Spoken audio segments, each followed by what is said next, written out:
Olá, eu sou o João Coutinho, seja bem-vindo aqui à imersão, treinamento de força relativa, né? Treinamento voltado aí para ganhos de velocidade.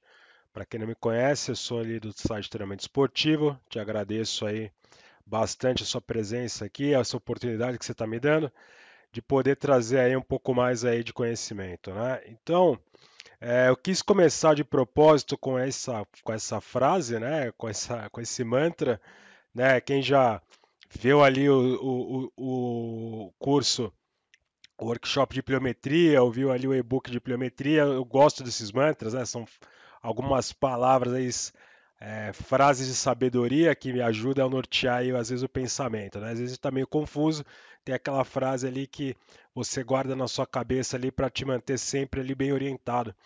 E essa frase ela casa justamente com isso aqui, com essa imersão, né? Não tem jeito, né? É polêmico, né? É um assunto que não é tão fácil, não é um assunto que você pode bater o martelo. Vem do mundo do atletismo e a gente sabe que no atletismo ali cada treinador tem as suas coisas com a velocidade, né? Então eu quis trazer isso por quê? Porque aqui eu quero trazer para vocês informações, como eu falei, dar recursos fundamentados também na ciência, mas que vieram da prática e que deram certo, tá? Mas isso não é um modelo definitivo, não é uma forma definitiva, não é uma forma de você ter alguns recursos para quando precisar, né? E quando tiver esse foco no ganho da velocidade, você ter isso em conta. Tá? Eu não sou do atletismo, então se você é do atletismo, provavelmente você pode ter aí suas discordâncias, talvez você tenha um treinador, uma linha de treinamento mais que te agrade mais ou que você siga mais, tá? Então não veja isso como que eu estou falando. Não estou batendo martelo em nada, eu estou trazendo recurso, porque no final, tudo isso que eu vou apresentar para vocês foram coisas que eu fui estudando ao longo do tempo, mas o meu objetivo final sempre foi o esporte intermitente, né? Para quem não sabe, trabalhei muito tempo aí com tênis, continuo trabalhando atendendo atletas de diversas modalidades, e a grande maioria das modalidades que eu atendo sempre são os esportes intermitentes, né? Os coletivos de quadricampo aí, coletivos individuais de quadricampo, né?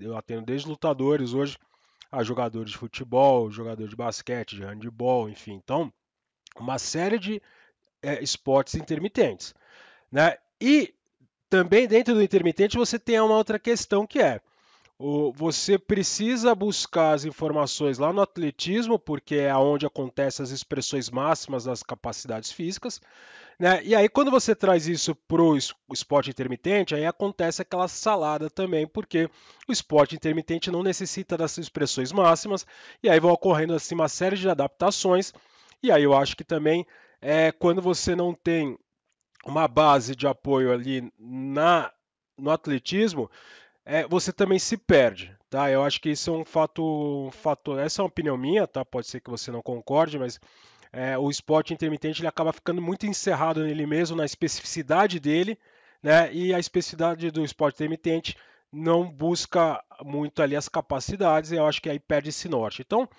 sempre que eu estudei e sempre que eu tento trazer para vocês aí na internet é justamente questões relacionadas a isso, a minha visão, né, a forma como eu vejo o treinamento esportivo, a forma como eu aplico, né, o treinamento e mais do que isso, né, o meu lema sempre é o treinador acima dos métodos. Então, assim, isso para mim é a forma como você pode solucionar os problemas do seu contexto de treinamento.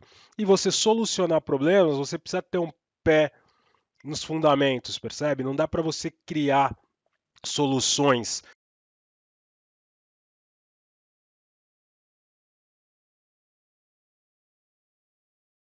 Não dá para você ter muita criatividade, ser muito criativo no treinamento esportivo, porque a criatividade do treinamento esportivo ela vem de uma série também de alguns fundamentos que você não pode abrir mão. Né? Então, assim, não dá para inventar muito treino, inventar muito exercício se você não está ancorado, não está escorado pelo menos ali em alguma dessas questões, tá? Então, isso que eu estou trazendo para vocês nessa imersão é justamente fruto de pesquisa, de né, de buscar informações a respeito de como eu podia melhorar e trazer o treinamento, melhorar questões de velocidade, né, o treinamento do ginásio, melhorando questões de velocidade para os meus atletas que são intermitentes. E, claro, né, aí dando um contexto histórico, né, você primeiro tem que ter ideia de que é, Os Estados Unidos é talvez aí, né, ou talvez não é, de fato, né, o maior expoente aí do atletismo, e dentro dos Estados Unidos mesmo você tem um conflito grande entre os treinadores, né? Você tem uma questão maior que era a Guerra Fria, a Rússia separada ali dos Estados Unidos, e muito treinador dos Estados Unidos, né, ele estavam apoiados ali nas duas maiores escolas de força americana, que é o fisiculturismo e o powerlifting.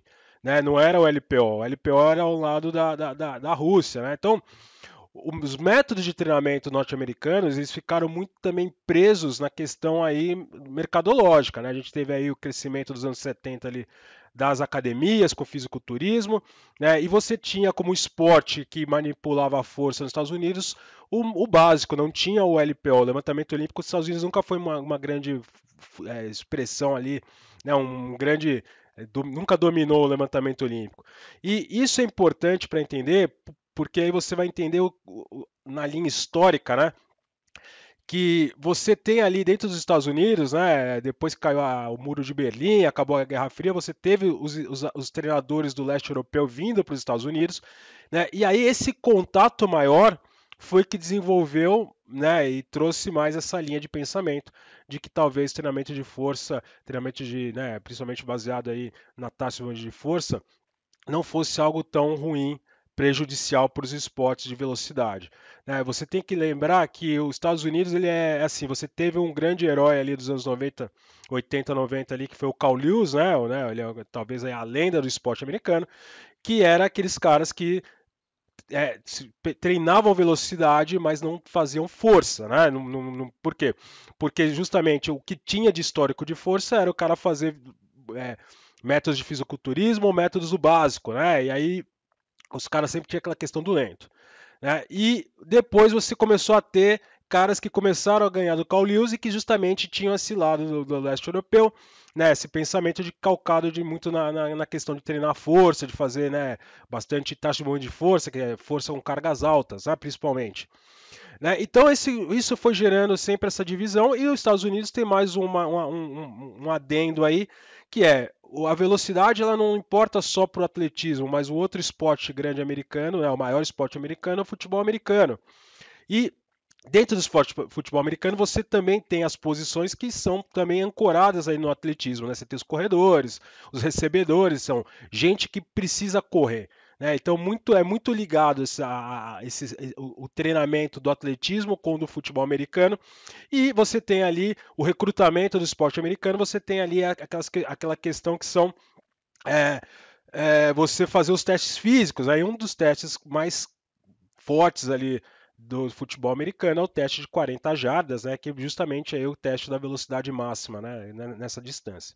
Então todo mundo está sempre de olho, todo mundo está sempre treinando de olho nisso nos Estados Unidos. Então sempre foi culturalmente aí muito complicado nos Estados Unidos você chegar ali e bater o martelo para alguma coisa, né? Então você tem o pessoal da linha dos saltos, né, que não acha que tem que treinar muita força, que o velocista consegue a velocidade dele fazendo coisas de velocidade, então é da linha da pliometria, dos saltos, né, incorporou do leste europeu as informações da pliometria vindo lá né, do Verkhoshansky, né, que furou ali a questão da Guerra Fria, e, né, baseado no treinamento de salto no pliométrico, e você depois começou a ter o pessoal né, que começou a ter resultado baseado ali combinando também, utilizando o treinamento de força pesado, né? Então era o medo dessa galera se tornou realidade porque você teve caras que começou a ganhar né, 100 metros ali com treinamento baseado em força. Eu não estou aqui para julgar nada, eu estou aqui para trazer algumas as informações que eu fui adquirindo, né? Como eu falei, sempre com olhar ali também na ciência, mas também com olhar na prática. Nos anos 2000, era muito comum, a gente não tinha rede social, né? A rede social nossa eram os fóruns e os blogs ali. E era muito interessante porque nessa época ali eu comecei praticamente a ler fórum e frequentar os fóruns e os blogs 2004, 2004, 2005, né? Chegava a assinar os blog americano, mas o interessante ali é que os treinadores americanos, e aí você tem uma infinidade de treinadores, né? Desde caras do alto nível ali que estão, né? Mas todos os caras universitários, né? Por assim dizer, né? São treinadores que estão no alto nível nos Estados Unidos, né? Que tinha uma discussão entre eles ali, né? Então o blog era isso, o cara comentava, o outro replicava, né? E demorava, não era tão rápido como é hoje, que é uma rede social. Isso se arrastava, mas era muito rico isso aí, porque você tinha caras que realmente estavam na prática testando, aplicando coisas, comentando coisas, né? Não por acaso, um cara ficou muito famoso é o Charlie Francis, né? Ele nem é americano, ele é canadense, né? Ele foi treinador do Ben Johnson, teve todo o escândalo ali, mas era um cara que entendia muito de treinamento de corrida e ele é um cara que comentava nesses blogs. Ele tinha um blog, né? Tanto que grande parte do material que eu já li de velocidade, do que eu conheço a respeito do Charlie Francis, foi publicado depois que ele faleceu, justamente de pessoal pegando as respostas dele ali nos fóruns, né? Que ele dava respostas longas, ele dava praticamente uma aula, né? E ele publicou livros a partir disso para você ter uma noção da quantidade de informação, da qualidade desses fóruns, tá? Então, o meu site mesmo, né? Eu comecei o site em 2008, ali o treinamento esportivo, ele é fruto disso, né? Eu comecei como um blog, né? Não tinha rede social, não tinha Instagram, não tinha nada. A gente era ali, eu botava artigo, o pessoal comentava, e é mais ou menos isso. Então, eu estou colocando isso também porque boa parte do que eu trago de conhecimento sobre esse tema foi também que eu aprendi nos fóruns ali, lendo o pessoal, lendo os artigos, pegando ali o que os caras estavam passando de protocolo, tentando entender. Enfim, eu sempre coloco isso, né? A ciência ela vem sempre depois, porque depois ela confirma, né? Os treinadores sempre estão ali na prática testando coisas, olhando, porque você aplica treino e você consegue ver a resposta que você está tendo dos seus treinos, né? Então isso tem um valor ecológico muito grande, né? E claro, depois você poder ter estudos controlados e começar a juntar essas peças, né, e fazer ali, né, tentando ligar os pontos para ver se as coisas conversam, esse é o modo que eu sempre aprendi, é o modo que eu incentivo, né, aí dentro do treinamento esportivo vocês, quando eu falo treinador acima dos métodos, né, porque não tem uma forma definitiva, né. Então o que eu vou trazer para vocês aqui são as bases que eu uso, né? Quando pensa em principalmente o treinamento de força voltado para ganho de velocidade, e que a gente vai ver que isso aí conversa bastante também com os esportes intermitentes, como é o caso, acho que é da maioria que está aqui. Né? Então a gente vai tentar ligar os pontos, vou trazer para vocês bases e recursos justamente para desenvolver isso. Eu espero que seja de grande utilidade. Como sempre, vão ter exemplos práticos, mas como eu falo, não espere que tudo aqui tenha uma resposta científica, que tenha um estudo que te prove, não tem.